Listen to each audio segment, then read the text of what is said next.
buenas tardes, queridos y queridas radiovidentes. Son exactamente las 7:01 de la tarde y estoy caminando por mi pequeño jardín al fin del mundo como todos los días de lunes a viernes de 7 a 8 de la tarde. Además caminando y mojándome en el jardín. Pero les quiero contar algo extraordinario.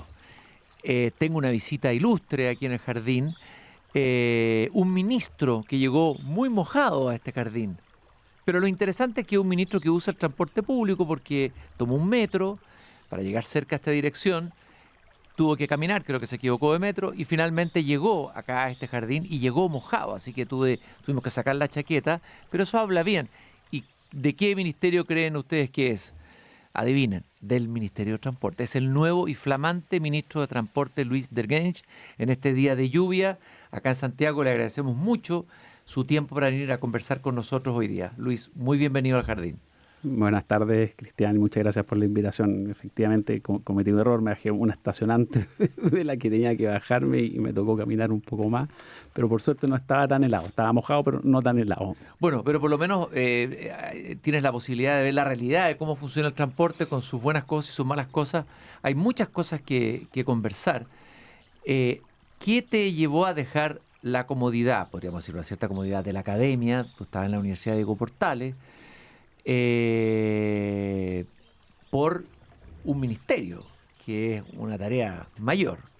Yo creo que efectivamente es preciso lo que señala, es una tarea más intensa, más desafiante, creo yo.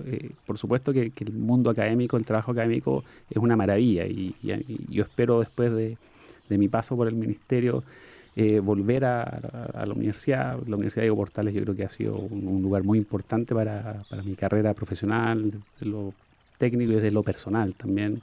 He formado grandes amigos, tenía una muy buena relación con el rector Carlos Peña, pero es como pasar de curso, o sea, era como asumir un desafío a nivel nacional y que tiene un impacto quizás mucho más directo y más visible sobre la calidad de vida de la familia. Entonces esa fue como la principal motivación. Luis, bueno, tú fuiste presidente del Metro de Santiago y te tocó vivir un momento brutal para el metro y para el país, que fue el estallido y el incendio de las estaciones del metro. Me imagino que tiene que haber sido un episodio traumático. ¿Qué guardas de recuerdo de ese momento y qué significó para ti en tu carrera profesional, en tu mirada de lo que hace el haber vivido ahí, en carne propia, en el corazón del estallido, aquello que le pasó al metro? Fue bien brutal.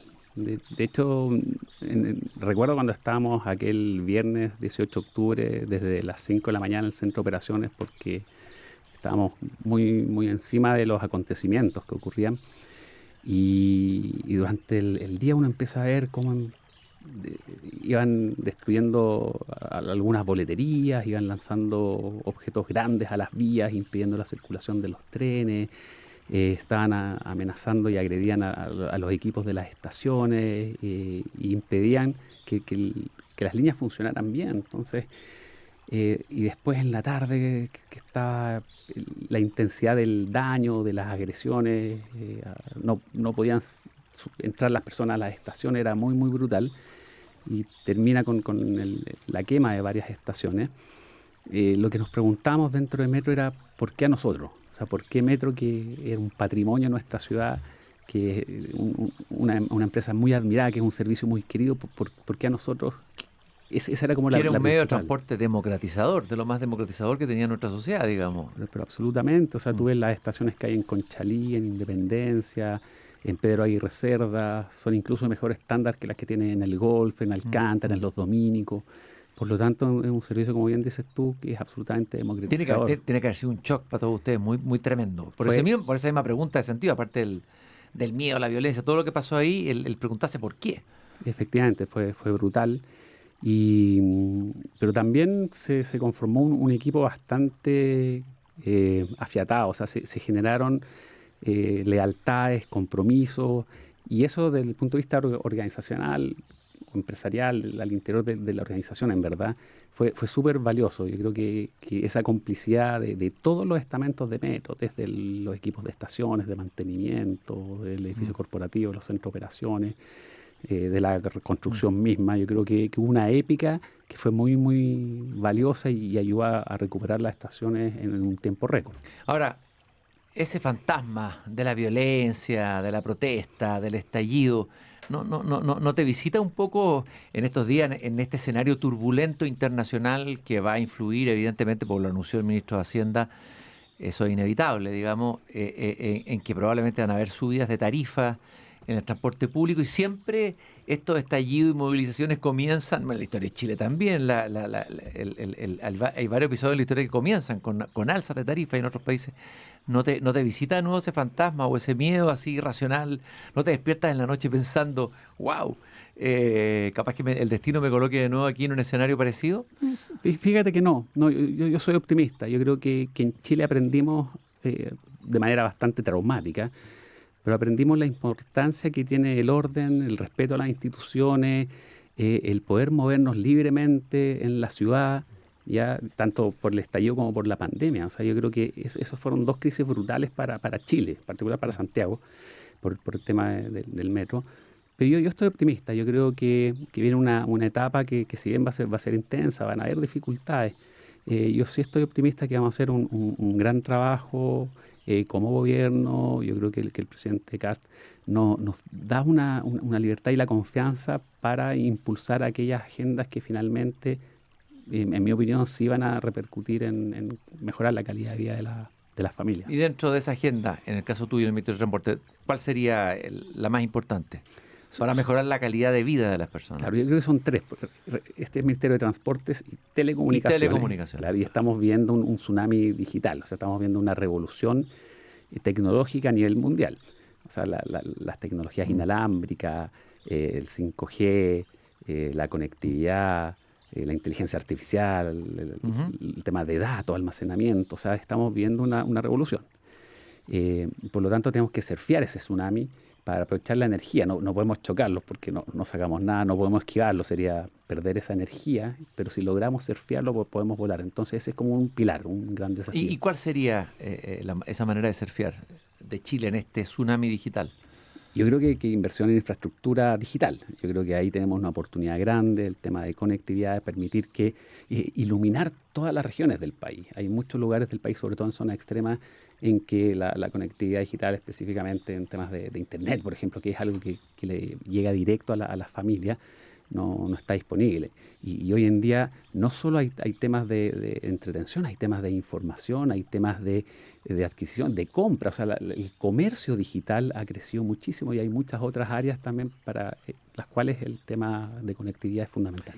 Y en el tema transporte urbano, suburbano, bueno, que es algo muy cotidiano y muy sentido por la mayoría de la población. Yo soy un usuario de los buses, como parece que tú también, y eso afecta directamente la calidad de la vida de las personas. Llegar o no al comienzo, me acuerdo cuando partió el Transantiago, que fue un impacto, un choque. Yo creo que fue uno de los elementos que se fue acumulando, que también tiene que ver con lo que pasó después en el estallido. ¿Dónde crees tú que hay que colocar la energía, los recursos y la gestión y qué aspecto mejorar de aquello? Yo creo que regiones hay una brecha gigante y no lo digo como un lugar común, lo digo porque realmente en muchos sectores rurales, cordilleranos, por ejemplo, en las zonas extremas también, como señalaba hace un rato, en las islas cercanas a Aysén, por ejemplo, o a Coyhaique, Chiloé, en el fondo, todos esos fiordos que hay. La conectividad en transporte marca la diferencia entre curarte o no curarte, marca la diferencia entre estudiar o no estudiar, entre poder vender tu producto y no venderlo. En la zona norte también, en que las distancias entre las ciudades son muy, muy grandes y hay espacios vacíos entre medio. Por lo tanto, yo creo que el mayor desafío es tratar de reducir esa brecha de movilidad, de conectividad para las personas, para las familias, sobre todo en las regiones. ¿Algunas ideas concretas que pudiéramos visualizarlas? ¿Qué, por ejemplo? Si pudiéramos soñar o ver algo. Sí, yo creo que hay que empujar al transporte público menor. Yo creo que hoy en día hay muchas localidades en regiones que, por ejemplo, que hay buses más pequeños y que en ciertos horarios o en ciertos trayectos no llegan nomás porque simplemente no les da la cantidad de pasajeros, por decirlo de alguna forma. Pero si resulta que tú esos servicios les das la oportunidad, que hoy en día por normativa no se puede, de tener una minivan, por ejemplo, yo creo que ahí se puede favorecer la conectividad en forma bien rápida. ¿Cómo recibiste el ministerio? Supone que el gobierno está haciendo auditoría en todos los ministerios, revisando, haciendo una radiografía completa, un escáner de la gestión en el Estado. ¿Cómo recibiste tú el Ministerio de Transportes? ¿Cuál es tu diagnóstico hasta ahora, en los primeros días que has podido estar ahí? Yo creo que, por una parte, los equipos técnicos especializados son buenos equipos. He conversado con prácticamente todas las áreas, me faltan algunas todavía. Hice un recorrido por todos los estamentos del ministerio. Yo creo que en general hay buenos equipos. Quizás yo creo que falta revisar algunos temas específicos de los compromisos que tomó la anterior administración, incluso con proyectos de ley aprobados, para los cuales no necesariamente hay presupuesto.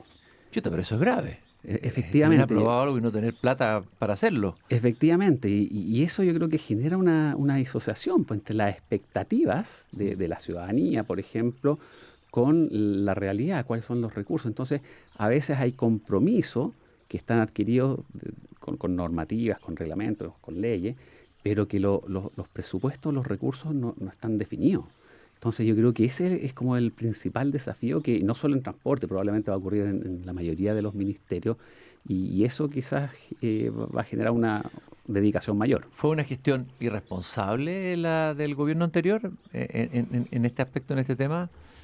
Yo creo que sí. O sea, en mi opinión fue tremendamente irresponsable en materia de recursos económicos. Yo creo que, bueno, lo puedes ver en el déficit de Transantiago.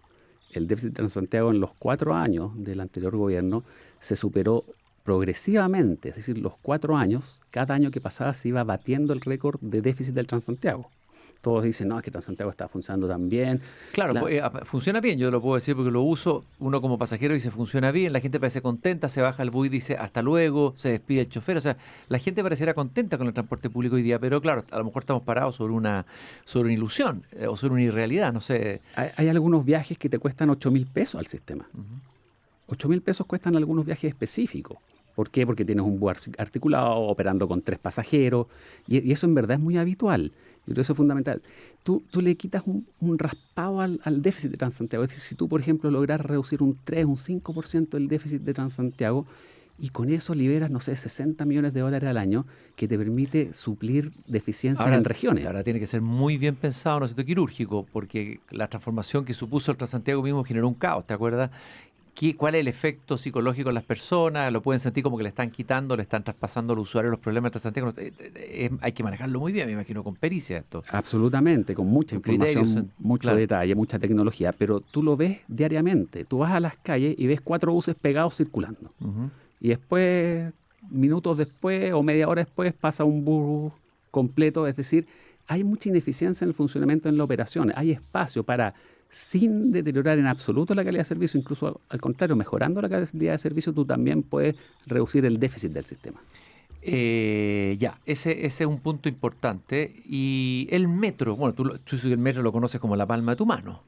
¿Cuál es tu diagnóstico del metro que tú dejaste y el metro que tú recibiste ahora? ¿Cuáles son los problemas y los avances? No sé, ¿cuál es tu diagnóstico de eso? Bueno, los equipos de metro son bien estables en general. Tú ves los ejecutivos, los gerentes, los equipos de estación en general son bastante estables y son muy comprometidos. Hay una cultura metrina que es bien notable. Y yo la viví y fui parte de ella y me siento parte de ella todavía. Y yo creo que en general ha funcionado bien. Han habido desafíos distintos. La época que me tocó a mí, yo creo que la época del estallido, en que se validaba la evasión, en que se validaba el comercio ambulante. Hoy en día, afortunadamente, el contexto es distinto. Entonces, esas incivilidades que se les denomina son más criticadas que lo que me tocó a mí. Entonces, hoy en día, Metro ha seguido haciendo un buen trabajo y el contexto yo creo que ha favorecido también a erradicar, por ejemplo, el comercio ambulante de Estación Central, que era realmente impresionante. Se supone que está prohibido también la venta, el ambulante, aunque uno ve gente, cantantes, vendedores adentro. No sé cómo se soluciona eso, pero... Yo creo que la principal solución para el comercio ambulante en general, no solo dentro del transporte, sino en general. Tú ves las calles, y no solo en Santiago, lo ves en Temuco, lo ves en Valparaíso, lo ves en Antofagasta, en Iquique. Yo creo que el comercio ambulante se enfrenta con crecimiento económico, con más oportunidades laborales. Más empleo. Más empleo, efectivamente, y de mejor calidad con mejor. Por lo tanto, la implicancia en el crecimiento económico que tengan las políticas que está impulsando con bastante fuerza el presidente Kast, yo creo que van a ayudar finalmente, más temprano que tarde, a reducir en forma indirecta estas incivilidades. A propósito de incivilidades, vuelvo atrás al transporte, digamos, al Transantiago, a los buses. Digamos, la cantidad de gente que se salta, el torniquete, por decirlo así. ¿Cómo se enfrenta a eso? A mí me llama la atención que no haya una campaña masiva de que haga sentir vergüenza a los usuarios que haga eso. ¿Qué se puede hacer? Pero como que se ha convertido en algo habitual, aceptable, y lo encuentro es una anomia dentro del sistema de transporte público extremadamente dañina, lo encuentro yo, mala como señal para la gente joven, para los... O sea, que ya es habitual que eso ocurra y se instala y se hace. O sea, no sé cómo lo ves tú. Sí, absolutamente de acuerdo. No es aceptable. Uno recuerda 20 años atrás con otro sistema mucho peor que el que tenemos ahora, y la gente que se subía por atrás pasaba la plata y le llegaba el conductor, y el conductor sí, me acuerdo, le devolvía es cierto el boleto con el vuelto. Sí, y pasaba como 5 manos entre... Sí, me acuerdo. O sea, éramos más cívicos, parece, los chilenos entonces. Yo creo que había más autocontrol en ese sentido. Y claro, hoy en día en que tenemos un 35% de evasión, hay aspectos asociados, por ejemplo, a los incentivos. O sea, en regiones la evasión es prácticamente cero. ¿Por qué? Porque el conductor es parte interesada en que los pasajeros paguen. Bueno, y aquí cómo puedes, con el tema, ¿qué incentivos puedes hacer para que eso no ocurra? Bueno, o sea, lo ideal sería incentivar a las empresas y a los mismos conductores para que sean la primera fuerza fiscalizadora. Imagínate que en el retail, por ejemplo, en las grandes tiendas, sea el Estado el que tenga que fiscalizar el robo hormiga. O sea, sería inaceptable. Los primeros que fiscalizan son dentro de la misma empresa. Ya, pero no lo hacen y no lo van a hacer, ¿sí? Porque está subsidiado esto, ¿no? Efectivamente, es más difícil. Se han hecho algunos intentos. Pedro Pablo Errázuriz, el año 2013, logró controlar un poco más eso. Pero ese es un aspecto que hay que abordar. El otro aspecto está asociado a la fuerza que tú le dedicas a la fiscalización, al enforcement, a cuántos recursos le dedicas, que yo creo también es importante. Yo creo que hay que focalizar más recursos en temas de fiscalización, en el pago del pasaje. Lo otro también está asociado al tipo de bus que usa. O sea, los buses articulados, por ejemplo, generan mucha más evasión que el bus normal, porque tiene más puertas, es más fácil entrar por las otras puertas. Entonces hay una mezcla de variables que terminan traduciendo... ¿Tú sabes la idea de sacar buses desarticulados de las calles? Yo creo que hay que reemplazar buses articulados por buses normales por varias razones. Una es la evasión, como te señalaba, los buses articulados tienen más evasión que los buses normales, pero también son mucho más caros de operar por pasajero transportado, ¿sí? Y además presentan una calidad de servicio que es peor. O sea, los buses articulados son más lentos que los buses normales. ¿Y por qué se pensó en los buses articulados? ¿Cuál fue la idea que había detrás de eso? ¿De más masivo, de que hubiera más pasajeros? ¿Por qué fue mal pensado eso? Muy mal pensado. Yo creo que está esa fantasía de que los corredores segregados de buses, estos buses articulados iban a ser como una especie de metro de superficie, pero nada, eso terminó siendo. O sea, los buses articulados van a la baja, van en retirada. La última licitación que hizo el anterior ministro de Sistema Red, que eran cerca de 1000 buses, no se consideró ningún articulado, ninguno. Es decir, van en retirada.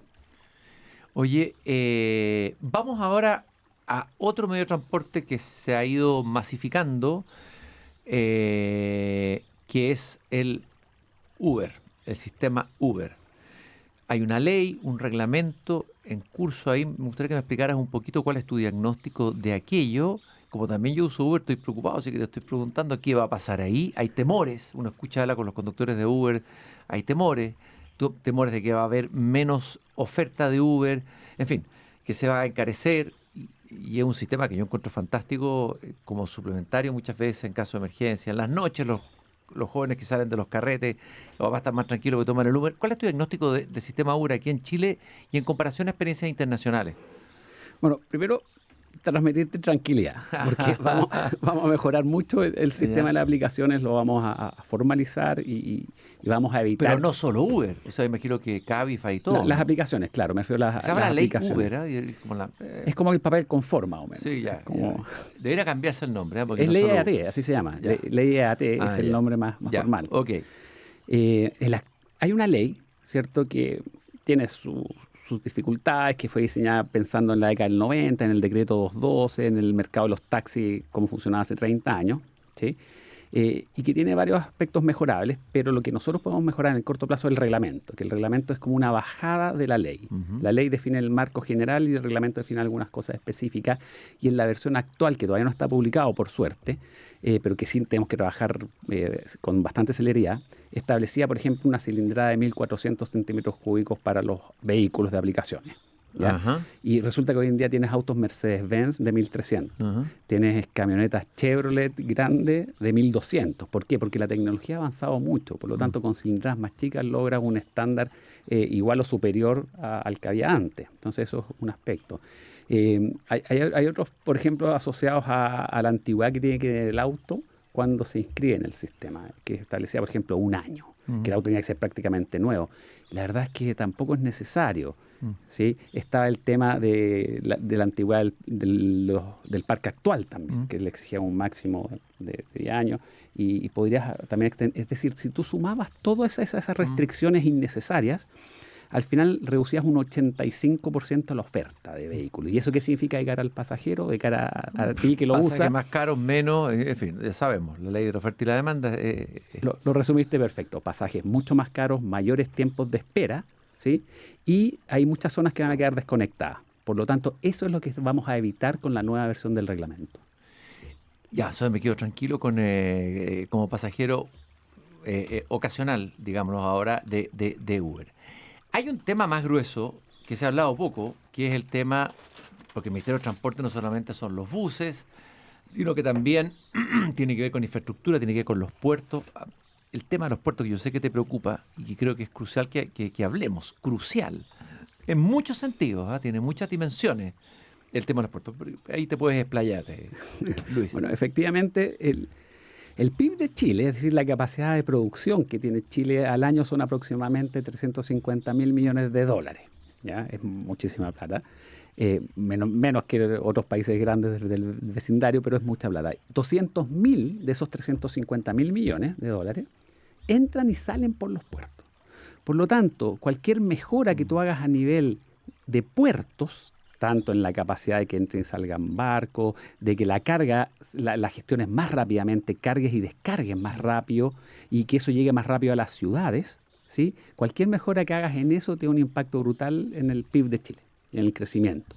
Y históricamente, desconozco las razones, pero los puertos han sido un poco postergados. O sea, desde el punto de vista de la política pública, de la intervención del Estado y los incentivos que genera el Estado, yo creo que hay una tremenda oportunidad y que también está muy, muy alineado con el concepto general de este gobierno, que es incentivar las actividades pro crecimiento, pro empleo. Y en ese sentido, potenciar los puertos con temas de infraestructura, con darle garantías a las empresas que intervienen en los puertos, garantías que se mantengan a lo largo del tiempo, con infraestructura, con políticas, con tecnología. Acá hay un tema de tecnología, yo creo que asociada, por ejemplo, a la seguridad de los puertos, a las materias que entran y salen. Al control. Así es. Hay que pensar además, bueno, si uno hay cosas de hablar con expertos, estuvimos hablando acá con expertos en crimen organizado. Hay un ascenso, por ejemplo, un botón de muestra que explicaba el otro día aquí Pablo Ceballos, aumento de consumo de cocaína en Australia, un nuevo mercado, eso del Océano Pacífico, nuestros puertos, Antofagasta, etcétera, otros. Hay que adelantarse a aquello. Se habla del corredor bioceánico, que algunos dicen que puede convertirse en el corredor de la droga bioceánico, ¿no? En fin. El tema de los puertos es un tema crucial, hay que ponerle cabeza, me imagino, y visión de Estado a largo plazo. Absolutamente, hay que definir. La política, hay una política que acaban de publicar, pero que tiene algunos matices que no compartimos, que esperamos poder corregirlo. Pero también hay un estudio de planificación portuaria. ¿Cuál es la demanda, la capacidad que requieren los puertos? Y también tienes que sumar la tecnología que señalabas recién para controlar bien la carga que entra y la carga que sale de los puertos. Entonces yo creo que tienes que mezclar inversión en infraestructura, generar los incentivos económicos también e incorporar mucha tecnología. Hoy en día la tecnología existe. Hay muchos puertos en el mundo que tienes unos escáneres gigantes, por ejemplo, y que pueden controlar con bastante precisión el contenido que hay en los containers. Pero llama la atención lo atrasados que estamos en relación a la rapidez del crimen organizado, o sea, la velocidad y la eficacia, ¿no? Sí, pero en ese sentido yo creo que la tecnología y la buena coordinación entre los ministerios puede ayudar a avanzar en ese aspecto. Estamos caminando en el jardín con el nuevo y flamante ministro de Transporte, Luis de Grench. Eh, ¿Cómo es? A ver, este gobierno tiene un proyecto, a ver, tiene un proyecto ambicioso, un gobierno de emergencia que va a enfrentar y pretende solucionar problemas tan cruciales como el tema del crimen organizado, la inseguridad, la seguridad ciudadana, la economía. Bueno, pero hay otros, muchos frentes. Pero tenemos un Estado, no sé si está en buen o mal estado o más o menos, un Estado chileno que está bastante atrasado. Tú hablas de tecnología, nueva, pero el Estado mismo funciona, no sé si decimonónicamente, pero atrasado en relación a las posibilidades que da la misma tecnología. ¿Cómo se hace? ¿Cómo hace un ministro? Tú llegas recién, te instalas en un ministerio y tienes que echar a andar, tienes tus proyectos, tus ideas, y te encuentras de repente con cosas medias kafkianas que ralentizan todo. ¿Cómo se hace eso? ¿Cómo puede un ministro? Porque la modernización es una tarea global, pero no, todos hablan de modernización, se cacarea mucho, pero no han habido algunos avances, pero no, faltan avances más decisivos. ¿Qué puedes hacer tú ahí? ¿Cómo no perderse como ministro? Decir, chuta, se me puede ir el día justamente por los defectos, las burocracias internas, el funcionamiento mismo del Estado. Sí, hay un desafío como Estado. Yo creo que la modernización del Estado, el traspaso de información, la integración de datos, yo creo que eso es un desafío que tenemos como Estado y yo espero que avancemos en este gobierno. Yo creo que hay que dedicarle tiempo, cariño, hay que hacerlo con mucho cariño este trabajo porque realmente es intenso. O sea, es cuando uno dice, no, es que trabajo 24/7, no es... No una consigna. No es una consigna. O sea, yo llevo 10 días en el cargo y realmente es muy, muy intenso. Entonces tienes que ser consciente de esa intensidad y ir proponiendo mejoras. Yo creo que conversando, coordinándose con los distintos actores que conforman el gobierno y el Estado en particular, yo creo que se pueden lograr esas mejoras, ir destrabando esos nudos para facilitar la gestión de las autoridades. ¿Y estás tranquilo con esto de las alzas de tarifa? De verdad, lo que conversábamos al comienzo dice que el gobierno de Boric ya había subido tarifas a 95 pesos. Bueno, todos sabemos que hay agitadores disponibles y dispuestos a aprovechar cualquier flanco que se abra para encender la pradera. ¿Cómo se va a manejar eso? Porque se requiere un manejo técnico, pero un manejo político, coordinado, imagino, con el Ministerio de Hacienda. ¿Cómo lo ves tú? ¿Cuál es tu mirada sobre, incluso el MOL y el Mercurio hoy día lo colocaban como titular principal? O sea, que es una preocupación, que es la primera crisis importante que puede enfrentar el gobierno, alza de la tarifa de la benzina, aglomeraciones en las bombas bencineras, se habla incluso de sacar a las Fuerzas Armadas, o sea, como que empiezan a verse cosas. ¿Estás tranquilo? ¿No te quita el sueño este escenario posible? Estoy, por supuesto, atento. Trabajamos de manera muy coordinada los diferentes ministerios. Y en particular, este no es primera vez que viene un alza esporádica del precio internacional del petróleo. Ha sido habitual en las últimas décadas y yo creo que nuestros sistemas internos han favorecido la estabilidad. Ahora, la oposición, ahí estaba la senadora Boano y decía que se quiere traspasar a la gente que pague, que en el fondo quitar subsidio y se le va a hacer pagar a la gente esta alza del pasaje. Los subsidios están definidos por ley, no se pueden quitar. Lo que uno sí puede hacer es optimizar. Eso, optimizar, entre comillas, ellos critican esa optimización o la ponen bajo sospecha, bajo duda. Pero es importante, por ejemplo, decir que si es que ahorramos un poquito, un 3 o un 5% en el Transantiago, esa plata la podemos usar, por ejemplo, para construir el tren Santiago-Valparaíso, o para construir otro proyecto importante de infraestructura, o para mejorar la salud, o para mejorar las viviendas, las pensiones, la educación. Ya, ¿el tren era pura lírica o la posibilidad del tren al paraíso, los trenes en Chile? ¿Qué pasa con eso? Y los proyectos de tren son muy necesarios. Yo siempre he sido un defensor del transporte ferroviario, tanto urbano como suburbano.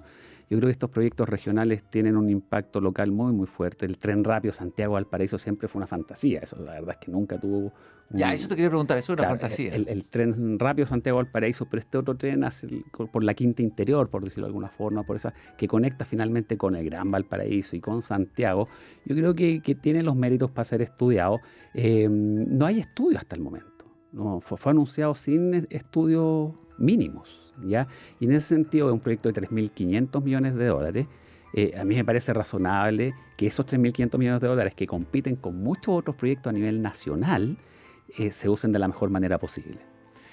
Bueno, ministro, quiero agradecerle su visita al jardín en este día de lluvia. Está mojado, pero se dio el tiempo, entró en el jardín, está conversando con nosotros y por supuesto que deseamos mucho éxito en la gestión de este ministerio, obviamente por el bien de Chile, así que mucho éxito en lo que viene. Muchas gracias, Cristian, por la invitación. Y nosotros nos despedimos, son las 7:31.